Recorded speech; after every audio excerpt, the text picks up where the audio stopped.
Junior, você sabe quem é Angela Davis? Pô, lógico. É aquela filósofa norte-americana super engajada na luta antirracista e pelos direitos das mulheres. Tem uma frase dela que ficou ecoando na minha cabeça desde que eu vi o tema do episódio de hoje, né? Que ela é assim: eu não estou mais aceitando as coisas que eu não posso mudar. Eu tô mudando as coisas que eu não posso aceitar. Agora você falou tudo.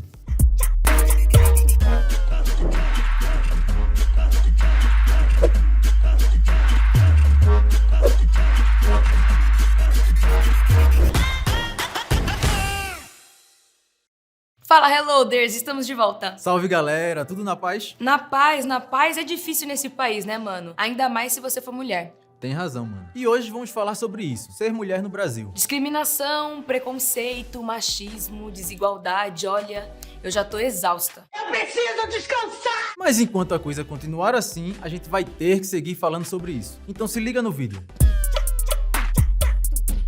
Bom dia, boa tarde, boa noite, meu querido Helloader. Eu sou Roberta Camargo e hoje a gente vai falar sobre uma pauta que sempre dá muito o que falar, a pauta anti-aborto. Mais da metade dos projetos de lei sobre aborto apresentados em 2020 eram desfavoráveis aos direitos das mulheres. E no primeiro semestre de 2021, quando a pandemia piorava aqui no Brasil, foram apresentadas pelo menos 484 proposições legislativas sobre os direitos sexuais e reprodutivos das mulheres. Pra gente entender junto aqui, proposição legislativa é tudo aquilo que é apresentado no Congresso Nacional. Então, projeto de lei, moções, requerimentos, enfim, tudo isso pode levar esse nome. E aí, entre essas 484 proposições que foram apresentadas, pelo menos 264 eram projetos de lei. Esses dados são do Cefêmea, que é o Centro de Estudos Feministas e Assessoria, que monitora essa pauta no Congresso desde 1999. E o que não surpreende ninguém é que esses números aumentaram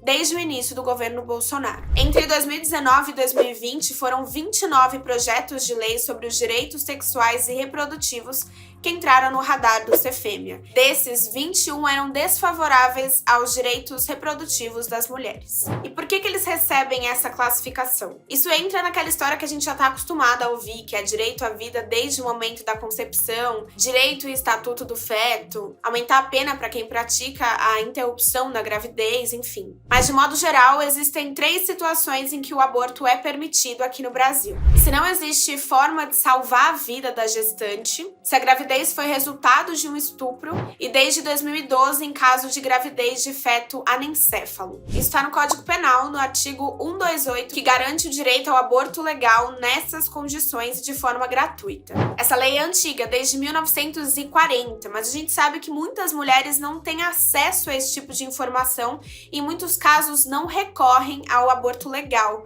quando são vítimas de um crime perverso como o estupro. Poucas mulheres recorrem a isso por N razões. Por falta de acesso à informação, por vergonha, por discriminação, por falta de acesso a um posto hospitalar que preste esse trabalho, e por não conhecer e não saber desse direito, muitas mulheres acabam buscando a forma clandestina de realizar o aborto. E no Brasil isso é crime com pena de 1 a 3 anos de detenção, sendo que em muitos desses casos de aborto clandestino, as mulheres nem saem vivas. Para ser atendida no hospital, a menina ou a mulher que engravidou em decorrência de um estupro não precisa passar pela polícia antes. Os serviços de saúde têm que agir com a presunção da veracidade da palavra da vítima. Mas tem projetos de lei, como por exemplo os da Carla Zambelli, que propõem que seja obrigatória a apresentação de boletim de ocorrência com o exame de corpo de delito atestando o estupro. Um outro monitoramento feito pelo pesquisador Julian Emmerich mostra que 13 dos 23 projetos de lei apresentados em 2020 eram desfavoráveis aos direitos das mulheres. Quer saber mais? Desses 23, 12 eram apresentados por mulheres, têm um protagonismo muito ligado a pautas desfavoráveis.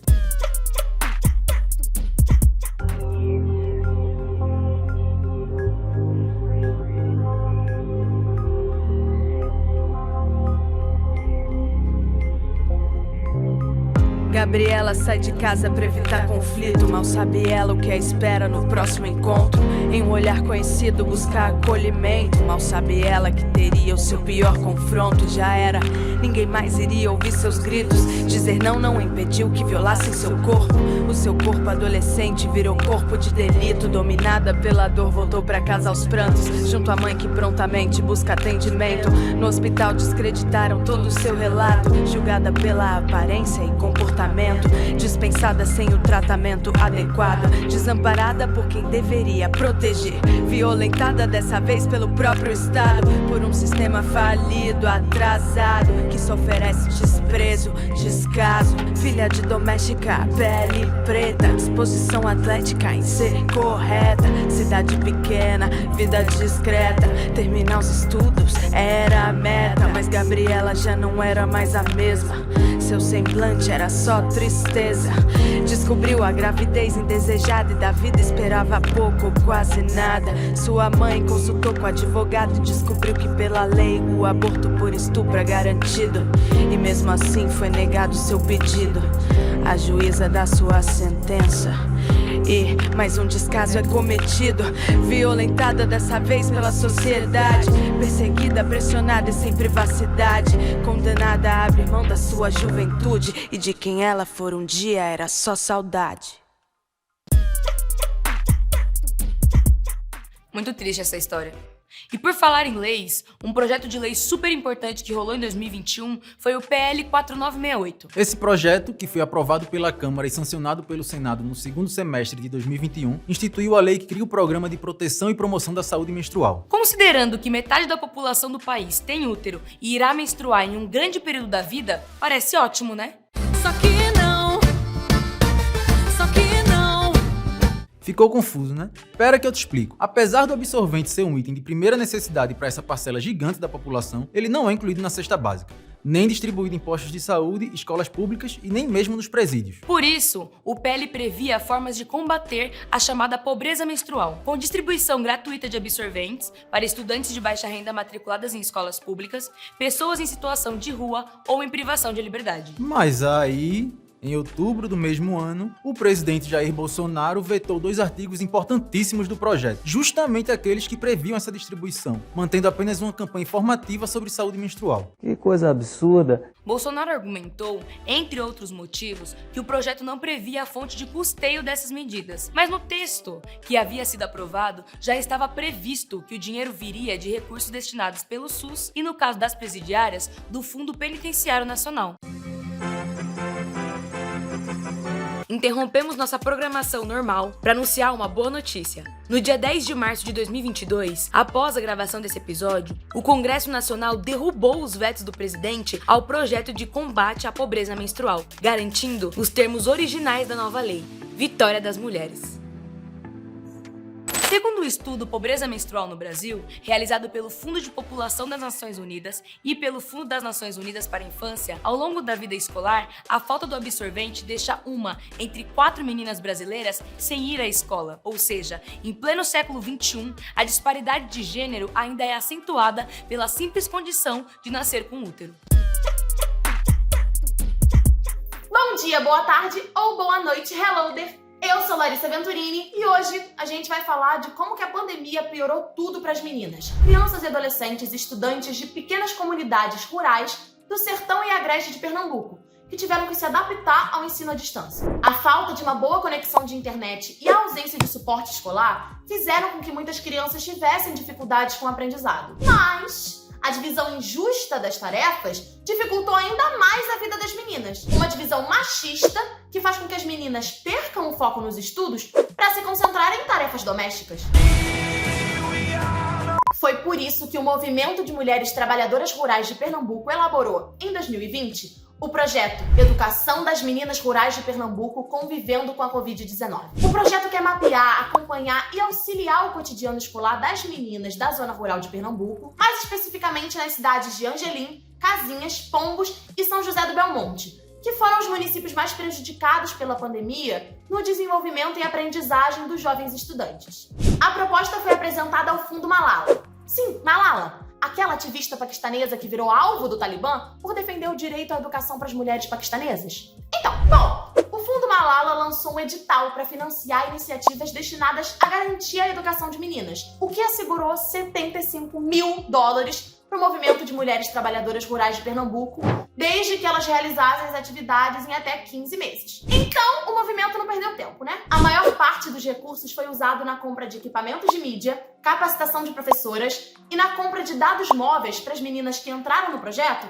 e que não tinham uma boa conexão de internet. De acordo com Avanildo Duque da Silva, o coordenador pedagógico do projeto, o foco foi em fortalecer as meninas e mulheres rurais para que elas não ficassem para trás, no sentido da rematrícula nas escolas e na recuperação de aprendizados, além de apoiar professores e profissionais da educação para que eles possam trabalhar com segurança sanitária e também trabalhar a igualdade de gênero. Esse projeto é muito importante e vem ajudando diversas famílias. Só em São José do Belmonte são 42 meninas que participam do projeto. As atividades oferecem ajuda e orientam as mães e meninas que precisam de suporte para continuarem ligadas à escola, além de promover a igualdade de gênero no ambiente escolar, identificando e intervindo em casos de violência contra as meninas. A ideia é clara: formar novas ativistas pela educação. Entre elas está Maria Heloísa Almeida, de 16 anos, que reconhece toda a positividade e oportunidades que o projeto trouxe. No seu dia a dia, ela precisa cuidar dos estudos, cuidar das tarefas domésticas, ajudar sua mãe, sua avó. Foi só quando ela entrou no projeto que ela passou a enxergar como que a sociedade ainda é extremamente machista. E as rodas de conversa e as discussões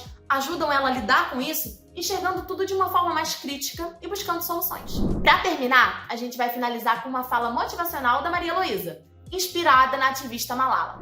As atitudes de Malala, o jeito que ela leva a vida com coragem e determinação, querendo sempre mais para nós, meninas, é uma coisa gratificante de conhecer e me inspira muito. Me faz perceber que é possível mudar o mundo. Fala pessoal, eu sou a Samela Sateré Maué e hoje vou mostrar para vocês a Associação de Mulheres Indígenas Sateré Maué, a qual eu faço parte. A minha avó, a dona Zenilda da Silva Vilácio, ela veio da terra indígena de Iramaral na década de 70. E quando elas chegaram em Manaus, elas tiveram todo o impacto social de ter que sair da terra indígena para viver na cidade. Na luta pelo direito das mulheres indígenas, elas acharam interessante se organizarem em associação. E ela sempre foi uma mulher muito guerreira, e ela sempre esteve nas reuniões e nos atos em prol da luta do movimento indígena e das mulheres, e também na fabricação dos artesanatos. Ela deixou um importante legado, que foi o legado da luta e da resistência das mulheres Sateré Maué. Tanto é que aqui em Manaus, o movimento indígena é liderado por mulheres, e sua maioria são mulheres do povo Sateré Maué. A associação atualmente auxilia as mulheres com o resgate da cultura, através da fabricação e venda de artesanato, onde nós comercializamos esses artesanatos nas nossas mídias sociais, como Instagram, Facebook. Também auxilia as mulheres com o resgate da medicina tradicional, onde nós incentivamos o plantio e a utilização da nossa medicina tradicional, além de auxiliar as mulheres com cestas básicas e outras doações que chegam para a associação. Atualmente nós estamos nas universidades, nós temos o domínio das mídias sociais, da internet, e nós utilizamos isso como ferramenta de luta e resistência. Também para lutar pelos direitos da associação e das mulheres aqui em Manaus. Então é muito importante que essa nova geração de mulheres Sateré Maué volte para a associação e continue o legado que foi deixado. É muito importante essa união entre nós mulheres, porque é só assim que a gente consegue mudar as coisas. Força, mulherada, tamo juntas. É isso aí. E nós, homens, podemos apoiar a luta das mulheres trabalhando na desconstrução do nosso próprio machismo e dos nossos colegas e familiares. Mas sempre deixando o protagonismo dessa luta pra nós, fechou? Com certeza. E por hoje é isso, pessoal. Beijo pra quem é de beijo, abraço pra quem é de abraço e até o próximo episódio. Até lá.